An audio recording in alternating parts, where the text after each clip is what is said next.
Welcome to your Euro Patent Brief Journey with Barsha Talay. Today we're going to dive into EQE 2021 D1 scenarios. We'll break down 6 complex cases involving divisional applications, priority restoration, fee refunds, prior art conflicts, PCT translations, and post-grant amendments. Each scenario comes with a question. Pause, think, and answer before I explain the solution. Let's begin. Question 1. Divisional application and further processing. Scenario: Applicant A filed a European patent application, EPA1, in 2018 in English, describing 2 inventions, X and Y, but only claiming invention X. In October 2020, the EPO issued an Article 94.3 EPC communication requiring a response in 4 months. Applicant A did not respond. In January 2021, they filed a divisional application, EPA2 in French, claiming invention Y. Question: What must applicant A do to get invention Y searched by the EPO? Pause, think, answer. Solution. EPA1 was deemed withdrawn on 15th February 2021 due to no response. Article 94.4 EPC.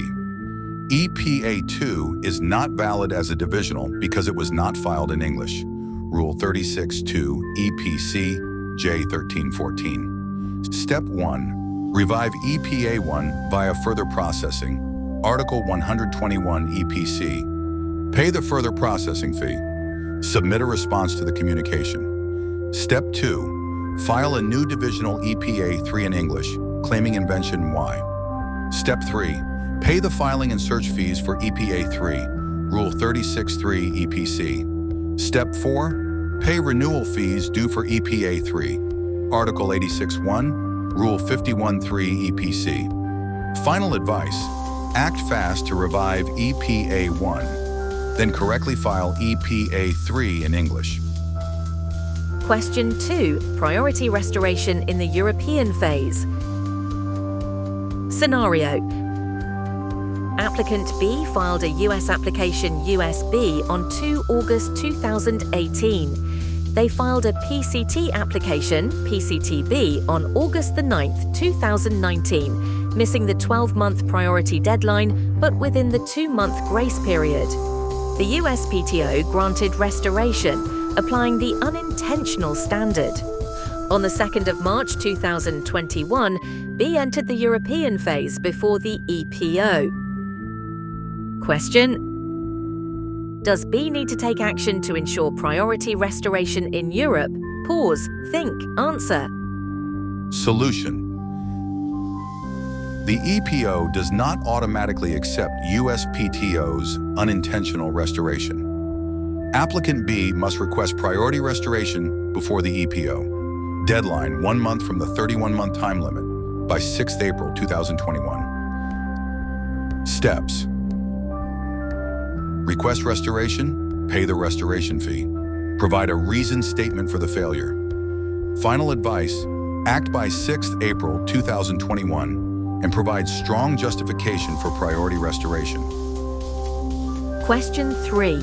Refund of search and examination fees. Scenario: Client C has 2 pending applications. EPC1 received Rule 58 EPC invitation to file claims. EPC2 filed with EPO Form 1001, waiving Rule 72 EPC right. The search report cites novelty destroying prior art. C no longer wants to pursue them.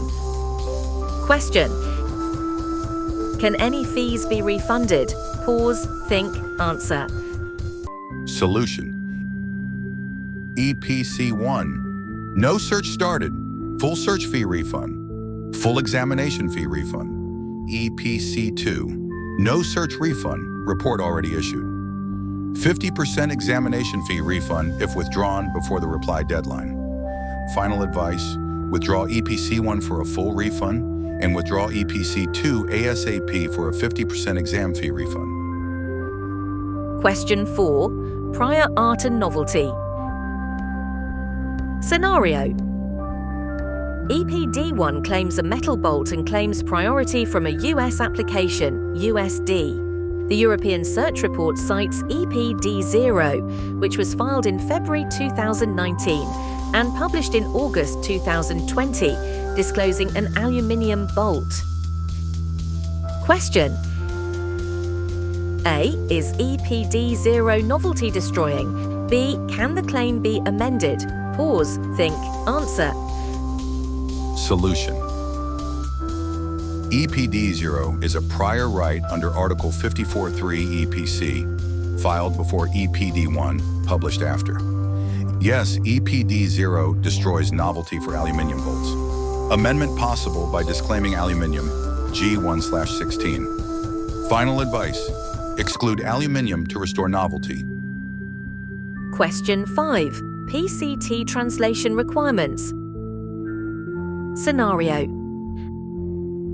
Applicant E, a Portuguese resident and national, filed a PCT application, PCTE, on 3 January 2021 at the EPO as the receiving office, selecting the EPO as the International Searching Authority. On 29 January 2021, the receiving office invited applicant E to furnish a translation. Now, let's consider two situations. Situation A, PCTE was filed in Portuguese. Question: What is the competent receiving office?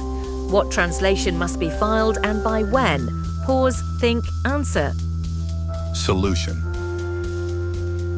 The EPO does not accept Portuguese as a filing language for international applications. Rule 157(2) EPC.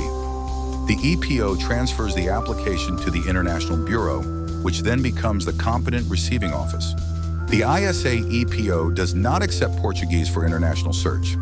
The IB issues an invitation to submit a translation into English, French, or German. The original deadline, 1 month after filing, 3rd February 2021, already expired. However, Rule 12.3 C, Paragraph 2 PCT allows a late filing within the later of A, 1 month from the invitation by 1st March 2021, or B, 2 months from the filing date by 3rd March 2021. Since B is later, the translation must be filed by the 3rd of March 2021. A late furnishing fee must be paid to the IB. Final advice: submit the translation in English, French, or German, and pay the late fee before the 3rd of March 2021.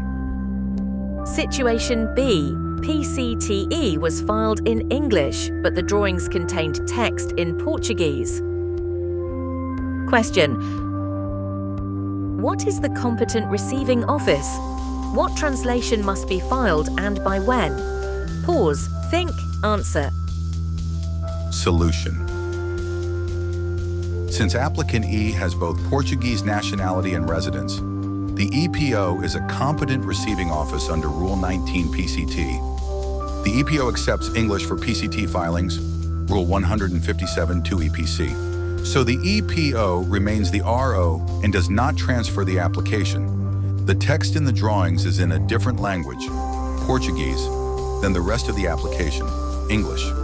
This triggers an invitation under Rule 26 PCT to submit a translation of the text in the drawings into English.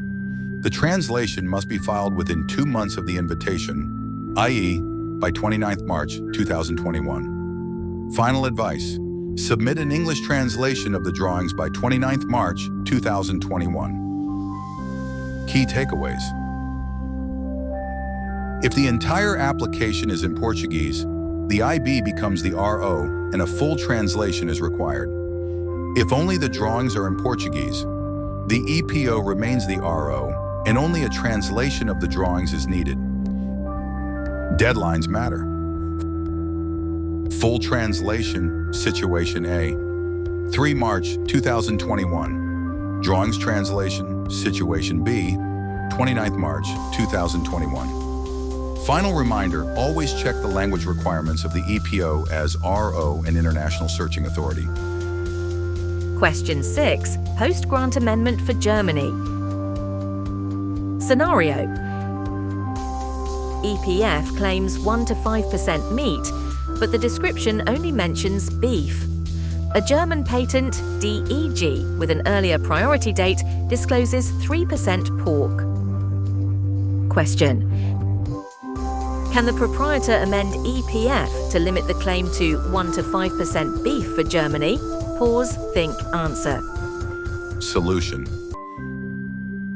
Steps to request limitation. Article 105 AEPC, Rule 92 2 EPC. Inform EPO about DEG, Rule 138 EPC. Claim amendment not allowed, extends beyond the granted scope, Article 123.3 EPC. A composition with 3% pork plus 3% beef would now fall within the amended claim, but not the granted claim. Final advice: find an alternative amendment that doesn't violate EPC. Let's take a moment here, pause and breathe. Today we tackled divisional filings, priority restoration, refunds, novelty conflicts, PCT translations, and post-grant amendments. Key takeaway: timing is everything in patent law. Thank you for learning with me. See you in the next session.